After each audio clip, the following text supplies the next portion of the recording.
พี่น้องตาลีตนแม่นกแม่ผู้ใหญ่บ้านฟินแลนด์เนาะเราให้กึกได้ยินข่าวว่าลูกเงินเสีย50 ล้านโทรมาหาอุ้ยอ้ายโทรมาหาแม่แซมว่าโอ้ยกอดแน่ว่าฉันอยากเป็นกำลังใจให้ซึ่งกันและกันบริบอดมีกระโทรหาแม่โทรหาน้องจังสิล่ะพี่น้องเอ่ยบัดย่ำถูกมาก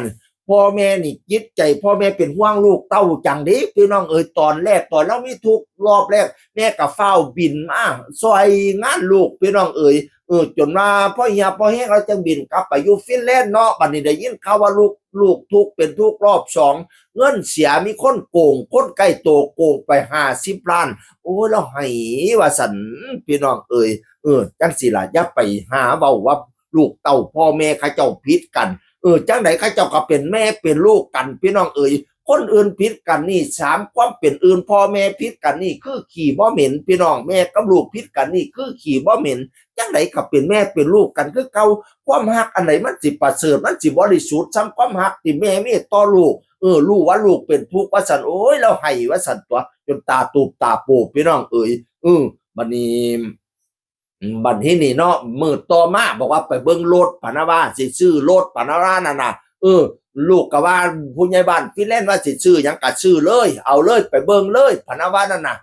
ซุปเจ้าอย่าด่ามาเด้อแต่ผู้อื่นมันเอาไปต้อง50 ล้านอันนี้แม่คิงแม่แท้ๆเสียเราเป็น10 ล้านก็บ่น่าเกลียดพี่น้องเอ๋ยเห็นบ่บัดตอนเรามาอยู่ประเทศไทยว่าซั่นเราเฮ็ดงานอยู่ง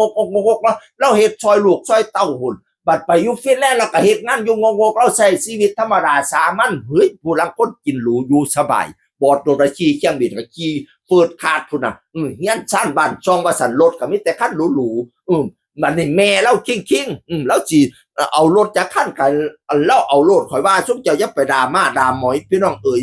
แล้วก็โพสต์ว่ามาดูรถเบิ่งรถโทรหาลูกแล้วแม่อยากได้รถลูกก็ว่าอยากได้กลับไปเบิ่งบ่แม่นบอกข่อยละติว่าซั่น เราเซี่ยวลูกไส้เราบ่เป็นบอกข่อยเราตีว่าซั่นว่าเขาบ่บอกหรอกอีแม่เอารถตอนนี้กำลังเลือกสีรถอยู่ว่าซั่นว่านั่นน่ะอีกโพสต์นึงก็เขียนอีกถูกใจหลายคันอยู่แต่คือเลือกยากเพราะอีตนคนหาเงินข่อยสิบ่เอาแพงดอกเพราะเอาขี่รถไปรับน้องแล้วก็เข้าป่าเก็บบักไม้มันรถมันห่างเก่าไปหน้าสิซื้อก็ยังแพงแท้คืนนี้ก็คือสิบ่ได้นอนดอกว่าซั่นว่ารถคันเก่าก็ห้างสิซื้อคันใหม่ก็แพงเป็นห่วงลูกบ่อยากได้รถแพงผู้ลางคนละรถหรูเป็นตาหนายราคาจักล้านผู้อันนี้แม่คิงสิซื้อเท่าใดก็เราซื้อรถพี่น้องเอ้ยซุมเจ้าอย่าไปด่ามาด่าหมอยแม่นกนี่โว้ยเราหักลูกหักเต้าคือหยังนี่ตัวเราเป็นคนปากปกจังซั่นซื่อๆพี่น้องเอ้ย